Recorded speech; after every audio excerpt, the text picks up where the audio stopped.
Greetings, everybody. My name is Desiree Dorion, and I am your host for this conversation series with the Canadian Country Music Association in recognition and in honor of National Indigenous History Month and National Indigenous Peoples Day. Our first guest is Alan Greyeyes. Alan is the festival director of sākihiwē Festival. He is the owner of Ogichidaa Arts. He volunteers as the Polaris Music Prize Board of Directors, RBC Convention Centre Board of Directors, Mayor's Indigenous Advisory Council for the City of Winnipeg, the Indigenous Committee at the National Music Centre and Winnipeg Folk Festival. Alan is one of the most respected industry people in the Indigenous music scene. He sits on countless panels. He has advised and assisted numerous artists, including myself. Please put your digital hands together for my friend, Alan Greyeyes. How are you, Alan? I'm doing good, Desiree. How are you? I am well. Thank you for joining us today. You know, one of the first things that we always ask in Indigenous country is, where are you from? So let's start there. Yeah, well, I'm registered with Peguis First Nation. My dad's from there. My mom is from Saugeen, and so it's kind of I'm a product of Treaty 1. I live in Winnipeg. I've grown up in Winnipeg, and I kind of consider Winnipeg our home territory anyway. So yeah, that's where I'm from. Peguis First Nation. I have a special place in my heart for Peguis First Nation. They were the community where we got vaccinated. So I've got I hold them close to my heart. Did you guys have to sneak in, or how did that work? No, they just opened up the vaccination program and we made the trek from Dauphin to get there. So that was great. What was it like growing up as an urban Indigenous person? It's a lot of racism, and I think like in Winnipeg, the racism is acute. It's out there. It's not hidden. And so for me, from an early age, I understood that I needed to challenge stereotypes in every aspect of my life. And so from what I dress in the morning and how I present myself and how I talk and enter a room, I realized that, you know what, oftentimes Canadians are looking at me and seeing every negative interaction that they've ever had with Indigenous people when I enter a room. And so I've got to be prepared to talk about that and to challenge those ideas every moment of every day. Do you remember the first time you encountered racism? I remember having an elementary school teacher who told me Anishinaabe wasn't a real language and that only English and French were. And I went back to my grandmother and asked her, and she was like, no, this is a real language. And so, I mean, like, Wow. for me, yeah, school systems were a definite source of racism and definitely normalized stereotypes and those kind of comments and ideas. And then I felt like the mainstream media and Hollywood pictures and Disneyland or Disney were big supporters of, you know, those stereotypes and normalization. We recently watched Indiana Jones, and I don't know that Steven Spielberg is the source of stereotypes or misogyny or anything like that, but he definitely made it normal and definitely made people who held those opinions feel safe. What did, you know, I think you're a parent and I'm a parent, and I can't imagine in today's day and age, you know, my kids coming home and telling me that their teachers told them that Cree wasn't a real language or that Anishinaabe wasn't a real language. You know, what was that conversation like in your household growing up? Like when you went home and do you remember that? Like my mom went through a lot, and she raised us as a single mom, and I often feel like she wasn't the best equipped to talk about things. And I feel like that's a product of residential schools where, you know, my grandparents didn't really know how to parent their children. And in turn, when my mom and her sisters and brothers became parents, they had a hard time as well. And so for me and Destiny, it's been our challenge to break those cycles and, you know, develop parenting skills and plans and be able to talk about things and communicate with our children, because like I said, it really didn't happen when I was growing up. And challenging the stereotypes and the status quo is something that you mentioned your wife Destiny have been incredible at, and beautiful living examples of doing that actively every day. How did you get started in the Indigenous music scene? Yeah, well, I think for me, it was about representation. I grew up as a big fan of hip hop, and I'm still a big fan of hip hop. I've got OVO here, and like a new fitted hat on and stuff. And you know what? I saw like representation for the Black community through hip hop culture and magazines and music and music videos and performances. And so for me, it seemed like, you know, if I wanted to share this message and to help others challenge stereotypes, even be able to articulate their experience, you know, I felt like music was probably the best venue to do that, or best vehicle to do it with. And so I started off, I think, in the mid '90s with editorial writing and photography and graphic design and website design, and then did a BA of just a usual BA in economics, and built up some writing skills and budget skills, and then went and did a bunch of odd jobs for a long time, and then competed for a job at Manitoba Music, I think in 2005. And then from there, I really started to focus like full time on the music industry, and get to know people and get to learn things, and, you know, test ideas and build budgets and build projects. And so I guess it's been really full time since 2005. So at what point did you realize that, because I think that's one of the hardest things that artists and maybe even industry people ever come to realize, that they can actually have a career in music. At what point did you realize that that was a possibility for you? Well, you know what? I grew up with racism, but I don't know. I think it was probably in my second or third year of university where I realized that I could do a lot of things that other people couldn't, intellectually, and when it came to work and managing schedules and stuff, and articulating what I'm thinking and feeling. And so it wasn't until like I was probably like 22 or 23 where I started to realize that I was different, and I could actually realize a lot of my dreams. And it was also at that time where I actually started to work harder as well, because up until that point, I really didn't do a lot of academic work, and I learned through listening. And so as long as I went to class, I was able to pass all my classes and actually do it quite well, because I was in the IB program in high school, which was again another part of me wanting to challenge stereotypes and show other the students and the teachers in the school system that, you know, Indigenous people are just as exceptional as the people that they hold in high regard. And so again, it was I just started to believe in myself more when I was 22 or 23, to be honest. And then I realized, you know, I could build a career in the music industry if I wanted to. And it just took a lot of hard work. So you mentioned your bachelor, your BA was in economics.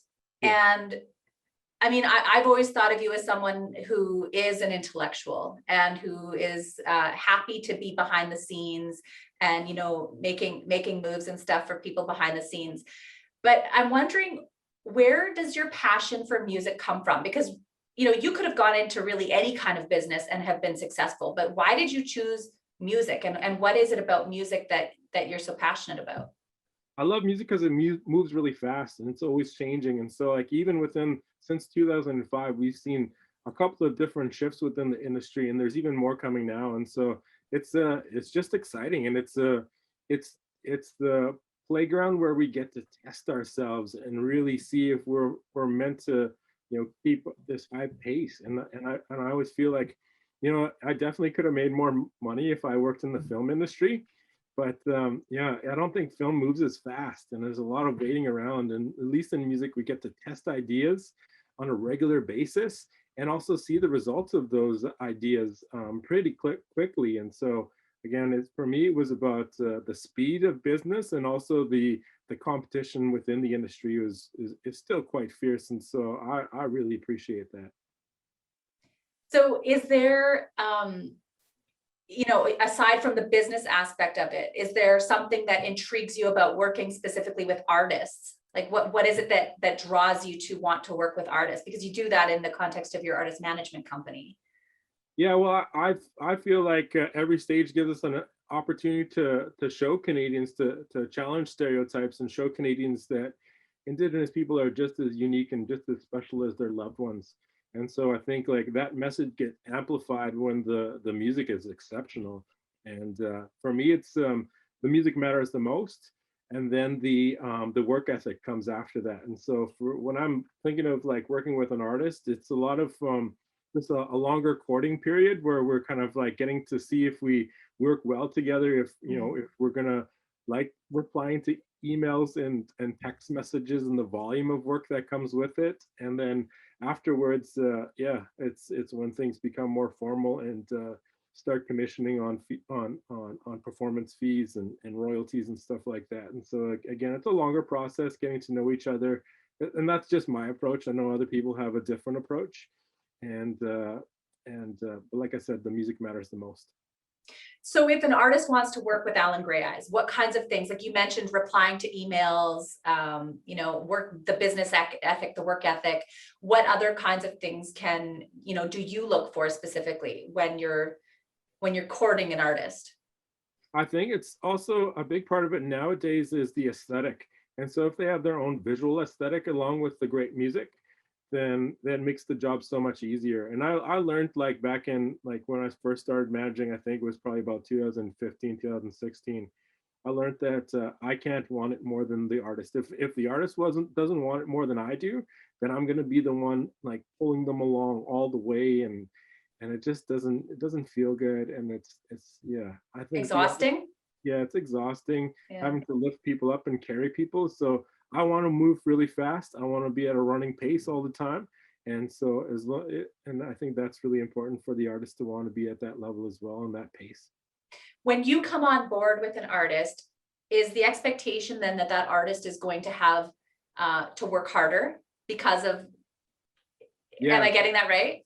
Yeah, what I always also feel is like every time you bring a new member to your team, the volume of email increases, like and it can get up to like twice as much for every team member. So if you bring on a booking agent, you know the volume of emails is going to be harder or a lot higher. Same with like a publicist or an entertainment lawyer. Like all of these people need answers right away. And so I learned that a couple of, I don't know, maybe about 4 years ago as well. Is the more team members you bring on, the higher the volume of work or higher the volume of emails, and definitely a lot more work comes along with it. And so it's a part of like the development process with an artist is just preparing them for that. Is like, you know, I also try and prepare them financially or at least their literacy levels so that they know how important credit is. And and how important it is to have musicians and band members that can, you know, check themselves into hotels Yeah, and cover some of their own Uber expenses and meal expenses and stuff. right. So, definitely being reimbursed for those as the band agreement sees, but or states. But again, it's financial literacy is just as important because I don't want to be putting my credit card up for everything as well. So Right.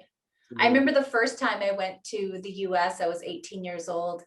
And I think I had a credit card that had like a $500 limit on it. And I couldn't even check into a hotel room because I wasn't 21. And so when I was there for music, and you know, that was a real instant learning moment for me, where if I'm going to be on the road, I need to be able to be self-sufficient and independent. Do you think that that curve, the learning curve, how do you think that that differs, or can you speak to that at all between Indigenous and non-Indigenous artists? Yeah, what I've seen over since 2005 is the fact that a lot of Indigenous artists start later on in their lives. There oftentimes we don't have the same opportunities or investment from our parents to, you know, learn guitar or piano or vocals in your early years, in your teen years, you know, while you're in the home. And for a lot of artists that are out there right now, I feel like they just started to get into music after they left the home. So after they were 18 or 19 and started to embark on things on their own. And then they tested the waters with music, and some of them succeeded, others didn't. And so I think like again, it's a result of residential schools, in that our parents don't know the value, or sometimes our parents don't know the value of or the importance of investing in your kids, and also especially investing in the arts. Like I feel like our parents are and my generation as well, we understand like how to sign up for hockey or sports. Yeah. But it's not the same when it comes to piano or guitar or music or vocal lessons or even Right. like traditional singing. And so I think it's yeah, definitely a process of, or it's a legacy of residential schools that we don't get that start. I'm also a believer that you need personal space. You need a lot of personal space to explore through the arts and to explore with guitar or drum or piano or even hand drum or throat singing. You need personal space. And when you're on a First Nation and there's overcrowding oftentimes where people, multiple families are in one house, yeah, there isn't that bedroom, there isn't that basement space where you can just like escape on your own.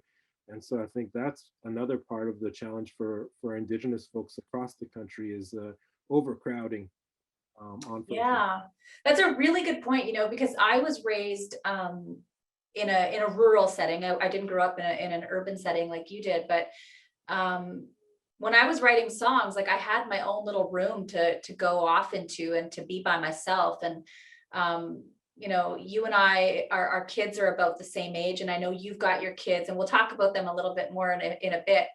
But you've got your kids in all kinds of sports and art stuff, and they're doing super cool stuff. And I'm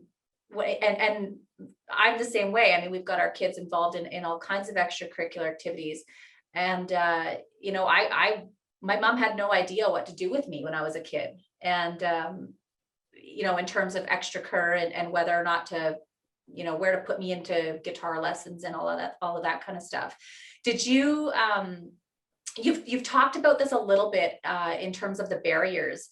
Can you speak about that a little bit more? Like what kinds of barriers did you face as an Indigenous person coming up in the music industry? I think it's still a lot of racism within the industry. And like for the first 2 years I worked at Manitoba Music, I was convinced nobody liked me. And so I would like eat lunch by myself.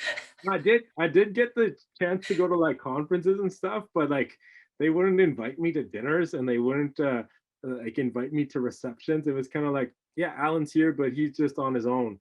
And so it was hard in the beginning too, because it was like I'd be like oftentimes the only brown person at like the Folk Music Ontario conference or Canadian Music Week. I couldn't find anyone, and or Folk Alliance or yeah, just any of the events in Canada and the US. And so it was just a process of me just finding those spaces and learning as much as I could. And I treated it as like, it doesn't matter if they don't invite me to these things. I'm still gonna like get the most out of it and work hard.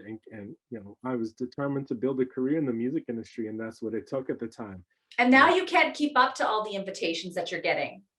Yeah, well, now I can pick and choose which ones I want, and which is really nice. But again, I'm hoping that the work that I'm doing now is also making it easier for the people following in my footsteps, so that they don't feel isolated when they go to like CCMA or CMW or any of these events. That they find people to connect with. And that's one of the things, like I can also have influence over, like or not have influence, but like kind of guide and mentor like people like Jade Harper, who used to be at Manitoba Music, and Ashley Benyais, these new arts administrators, and just let them know how important it is to reach out to the Indigenous artists at these conferences and to make sure that they don't feel isolated. Yeah.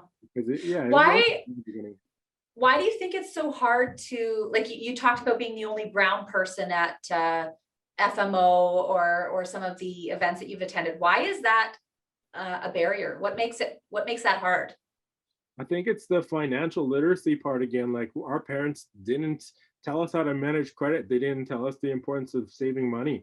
And our generation now is in the place where we're having to take care of our parents who didn't save money or plan for retirements or old age. And so when you don't have financial literacy in your family, then it makes it hard to make those investments in conferences, investments in showcases, because you are having to fork up like $2,000 to $5,000, maybe $10,000 if you're taking a band to any of these events. And so it's that participant investment that makes it really challenging for Indigenous people specifically, and I'd say people of color generally, not having the same access to resources or even the ability to take time off of a day job. I think we also face a lot more family responsibilities if we are somebody that's exceptional and working full time and competing for things at a national and international level. We're also being asked to do extra things for our families because they recognize that you have the capacity as well. Yeah. And so we have twice as many barriers and half as many supports oftentimes. So I think that's what makes. I want to change gears a little bit. We mentioned at the outset that you're the festival director of sākihiwē Festival, and you started that festival how many years ago? It started in 2009. Okay, and first of all, can you tell us about the festival? Yeah, so I really wanted to use the festival to develop Indigenous young folks as an audience for live music, because I think we can look at any concert footage on YouTube right now, and the audience is predominantly white. And so I wanted Indigenous kids to not only participate in music, but also see themselves in the acts on stage. I really feel like representation matters, and that these kids should see music and the arts as a possibility for them in the future. And so representation was really important. In the beginning, it was like asking people to come to concert halls, to come to the West End Cultural Center or the Pyramid Cabaret. And what we learned in those early years was that a lot of families couldn't afford to do that because they couldn't afford babysitting, they couldn't afford the tickets. There's also a lot of young people who were concerned for their own safety going into other neighborhoods. And so we changed that, I believe, in 2015, maybe 2014. We transitioned from a festival that's asking people to come to us to a festival that takes the music to them. And so, right now, obviously during the pandemic, we moved everything online, which was very hard, but I'm really proud to say that we paid out three times as much money in performance fees last year than we did in years past. So it was that's incredible. Yeah, and we're a small organization.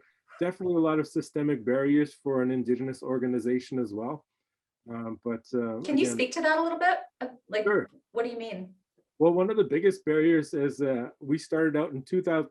Well, the organization was incorporated in 2005, and so that's like 16 years still. And the biggest challenge is that we can't access operating grants at the Manitoba Arts Council or Winnipeg Arts Council. We just got our first operating grant from the Canada Council for the Arts this year. And again, that's after 15 years of operations and programming. So when you can't get operating grants, you're relying on project grants, and project grants often come later in the year. And so if my festival's in June, I'm getting a lot of the results in March or April. So we're really not that stable, and we can't make the same promises to corporate sponsors. I can't tell them this is the production level we're going to have, because the reality is we might have to cut back on that if we don't get some of those grants. And so when we can't make those same promises or deliver the same level of service, it puts us at a really big disadvantage from our Canadian counterparts, who oftentimes have operating grants, but also sponsorship people, and they can really guarantee that the production level is going to be high, and they've also built a relationship with an audience that knows how to participate in the arts like that. And so it's that's the one part. The other part is that we can't submit offers to Indigenous artists until later in the year. And so when we can't submit offers and contract artists before the Canada Council touring deadlines, then that also means that we need to pay more, because we can't rely on those touring grants to cover flights and accommodations and ground transportation. So, I mean, it's a systemic barrier for us, but a definite advantage for our Canadian counterparts who, started their festivals 2-3 generations before us. Some of these festivals were launched before the last residential school closed in Canada. So right. It's a huge advantage, and it's something that I continue to challenge our arts councils and our governments on a regular basis. I've never really thought about it from a festival perspective, the systemic barriers that exist. And, you know, when you were talking about operational grants, I was thinking, well, why would you not be eligible for operational grants? But you're speaking, correct me if I'm wrong, because you haven't had the benefit of the longevity. Well, I think there was a point in time where the operation grants were first introduced and that pot of money was there. And then it got distributed amongst the Canadian, the non-Indigenous organizations. And so since there's no new money in the system, they can't invite any new applicants. And so again, it's a protection of the status quo, and it makes it really difficult for Indigenous organizations or other organizations launched by other people of color across the country. We can't compete. We can't even, we're not even invited to compete with those organizations. Are you seeing any progress at all in that regard? Well, like I said, the Canada Council invited us this year, and we actually received our first operating grant from them. But it took an incredible amount of investment from the Canadian government. I believe it was Trudeau that tripled the budget for the Canada Council's Indigenous programming. And so investment for you as a director to hang in there and be patient and persevere to keep moving forward and moving forward with your festival. Well, I think it's like any festival, like the first 10 years are tough. Yeah. And I ran that festival as a volunteer for a long time, just doing the work in the evenings and weekends. And it wasn't until 2018 when we got our first Canada Council grant from Cree, Knowing and Sharing, that I was able to actually be paid for some of the work. So it's been, it's an upgoing challenge still, because again, I'm the only contracted staff member for the organization, and it's hard to compete with the Winnipeg Folk Festival or Dauphin Country Festival when it's just myself and they've got entire teams. Right. You talked about representation, and I want to know from your perspective, why do you feel it's so important to amplify Indigenous voices through your festival, and why representation matters so much? Well, our festival is I describe it as a stepping stone or a launch pad for new voices, really. I mean, we focus a lot. We have a heavy Manitoba program, actually, because like I said, we can't provide as much travel and accommodations as our counterparts can. And there's artists that, you know, can't access the travel grants or the tour grants. And so, yeah, I consider it a launch pad for the most part. Like, we were one of the first festivals to present The Tribe Called Red, and there's 20 people that came to that show, so it was a really bad, really bad turnout. But again, just seeing them for the first time and realizing how incredible they're going to be, was an important role to play. And then using the festival and our partnerships to help launch them and help them access new opportunities was something we did. We also present artists multiple years in a row as a star building effort as well. And so again, making sure that, you know, I often look at Indigenous Day Live, APTN's Indigenous Day Live, as this incredible platform that really amplifies voices strongly. And unfortunately, I don't think they take a lot of developmental acts on. And so it's, I think that's the role that we play, is really trying to get acts to that point where they're able to compete for opportunities, not only with APTN, but also Dauphin Country Fest and, you know, Coachella and, you know, stages, international stages and stages across the country. And so, well, Tribe Called Red is a beautiful example of, you know, them coming to perform at sākihiwē Festival and then, you know, world domination, basically. Yeah, and and this was before they had a manager. They came and performed with us, and so same with Jeremy Dutcher. Like, I remember Jeremy, meeting him for the first time. I don't know if you were at that AMP camp, but it was really fun, and you could tell. I might have been, yeah. I don't know. And you can tell that they're going to be stars, and so I was just happy that we play a small role in that, in being one of those launch pads to, you know, increase the number of artists that are able to compete for national and international stages and performance opportunities. Because, yeah, like I said, representation is important. Canadians, I think what I said earlier was every stage gives us a chance to show Canadians that Indigenous people are just as unique and just as special and talented as their loved ones. And so the more the greater diversity on Canadian stages and American stages and international stages, I think the better. The more that they can see that we don't all look the same, we don't all sound the same. I think that for me, generalization is the root of stereotypes and racism. And the more diverse, the more they see that we're super diverse and unique and special, I think we'll see a lot less acts of violence against us in the healthcare system, acts of violence against us in education system, acts of violence by the police, acts of violence or the normalization of racism through Hollywood and Disney. I think the more diverse we are, then the safer we are. So this is the first time that the Canadian Country Music Association has used their platform to amplify and engage with the Indigenous community. And I'm wondering, and obviously sākihiwē does that, you do that through your festival. How can other non-Indigenous organizations and festivals foster inclusion without being tokenistic?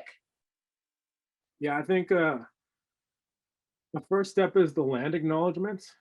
I mean, land acknowledgements can come off very insincere, but I think, like, for me, it is about repetition and continuing to use your stage to the first step is explaining or telling your audience that Indigenous people are still here, and this is the territory that you're on. I think that's a good first step, but actions speak louder than words, and so using your stage and using your program to show your audiences that, you know, Indigenous people are just as special and unique as their loved ones again. That's the key, is taking action, and not only through the program. So I know it's hard to put somebody that's not as well known, and that's not always the case. There are Indigenous artists who are well known and have good audiences or great audiences and followings. But I think it's important to not only put them on introductory stages or the 12 o'clock to noon timeline, put them in headlining spots, put them on main stages. And I think that's where your actions, again, speak louder than words. And that's really what we need is for audiences to see that we're just as special and unique. Yeah, I agree. I mean, I think of, you know, when I listen to Indigenous country artists in particular, the stories are different because the perspectives are different, and mainstream audiences won't have the benefit of those different perspectives and those different stories if organizations don't take the risk and take the chance of, I don't want to call it a risk because I don't know that it necessarily is a risk, but if they're not willing to take that step and that positive action to include Indigenous artists on their stages, then mainstream is missing out in these different stories and different perspectives. Yeah, definitely. And I remember there's a context brief for the Canada Council for the Arts, and it basically says that you know, if Canada stopped supporting rock music, if it stopped supporting country and folk, those genres would still thrive overseas. But if we stop supporting Indigenous artists, they really don't have anywhere else to go. Right. And this is what makes Canada special, and this is the music that comes from the land that you're on. Right. I want to change gears a little bit. We talked earlier about you're being a father, and you have 2 daughters and a son. How old are your kids? Oh, my boy is 20, and then so I'm an old man, and then our girls are 9 and 10. 9 and 10. So yeah. I know they're born 9 months apart. No, I'm just kidding. Definitely would kill me if I said that. I was like, oh wow. It's a funny joke. 9 months apart. One of the questions that I get asked regularly as a mom is how do I do it all? And so I wanted to ask you that question, because you're running a festival, you're managing artists, you are parenting your 3 kids. How do you balance all of that?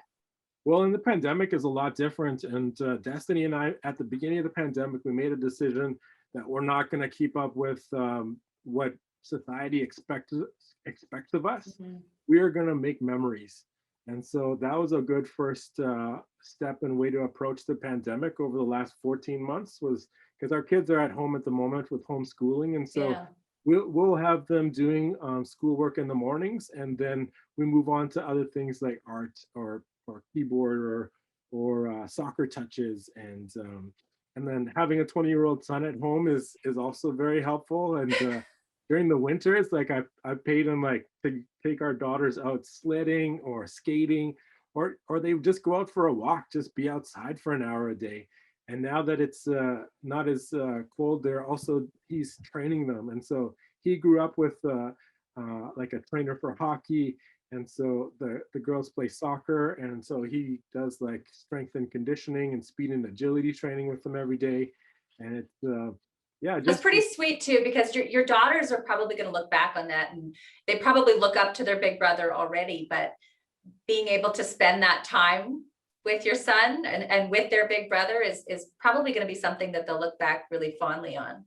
Yeah, we've definitely seen them like become closer since the pandemic started, because they've been forced to spend that time together, like doing things. And so without parental like oversight or Right. yeah, Yeah. they've created their own bonds and their own way of talking to each other, and Their own so little independent conversations and their own independent little world. yeah. And so it's and again, having a 20-year-old in the house is not super common, but he is an athlete. And so he is supposed to be playing hockey, and he's actually been leaving the house since he was 15. And so and living with other families, and he's got a great billet family up there in Dauphin where you are. Yeah. He stays in touch with them, and so it's been nice to have him home during the pandemic. That's the other thing is I think you're being really modest. I think that it's important that I want to tell the audience that's listening that, I think your kids are a beautiful example of the work that you and Destiny have put into them. And for those of you who are listening, Alan hasn't said it, but I'll say it for him, because I know that your son was a junior hockey player. Yeah, and he's still on that path. Like, he'll go to the US next year. He was supposed to go this year. He was supposed to play at Dubuque in the WSHL. And then yeah, still working on an NCAA team, and where he's going to come in, I'm not too sure yet. So, no big deal. No big deal. Yeah, he's an elite player, and a little bit of a good hockey player. Yeah, it's been a long process though. Like, as a native family in hockey and at competitive levels of hockey, like, there's definitely been times where he's at AAA, or he's in the I can't remember what the league is called, for the Hockey Academy League. But anyways, I've had to, a number of times in a number of years with a number of different teams, talk to other parents about the racist comments that their kids were making in the dressing room or on the ice. And those are his teammates. And he's been an assistant captain. He's been a captain, and it's still like yeah, it's tough. Racism is in every part of our lives. And the really great part is that I lived through it, so I knew how to I knew it was going to happen, and I knew how to prepare my kids, and I know how to prepare them still, and I know what to say to other parents, and I'm not intimidated. I think my ability to articulate myself well and speak like this is a privilege, and I'm okay using that privilege to help make the sports world and the arts world better places for us. And that you do, Alan. I just have one more question for you. If you had a magic wand and you could change one thing to improve inclusivity and opportunity, what would it be in the music industry? I would make competition powwows eligible for Canadian heritage support. Right now, it's only like our country festivals, our folk festivals. They enjoy a lot of government support, but Canadian Heritage considers competition powwows an unprofessional way of presenting the arts, because it's prize money. And I'm a firm believer that we shouldn't have to change the way that we present arts and participate in the arts. to fit government programs. Government programs should change the way that they support us. And I love that sentiment. And for those who don't know what a competition powwow is, can you elaborate on that? Yeah, so it's actually, I think it's a more, it's a better way to participate for Indigenous families to participate in the arts, because we're not replicating the classroom. I find like that's a big barrier for our festival, is when we force people to sit quietly and watch somebody at the front of the classroom sing or project to them. And so a powwow is in a circle. You're free as an audience member to sit and watch on any part of the circle. You're also allowed to dance in intertribals. You're allowed to go and stand right next to the drums while they're singing, if that's your favorite drum group. And then you're free to like walk around the arbor and shop or get food or anything. And so it's not like, we're not replicating the classroom when it comes to powwows. And so I think for a lot of Indigenous families, that's how they prefer to participate in the arts and to watch music. Well, thank you very much for your time today, Alan. I learned something new today. So, and I always appreciate that when I can have a conversation with somebody and take something tangible away. So I appreciate you taking the time to sit down with us today and have this conversation. Yeah, thanks, Desiree. And I think, yeah, I really appreciate these opportunities from organizations like the CCMA, like such a strong organization, such a strong community. And so if we can continue to convince others like the CCMA to use their platforms to amplify new messages and to, educate community members on why it's important, I think that's yeah, definitely steps in the right direction. Absolutely. Thanks again.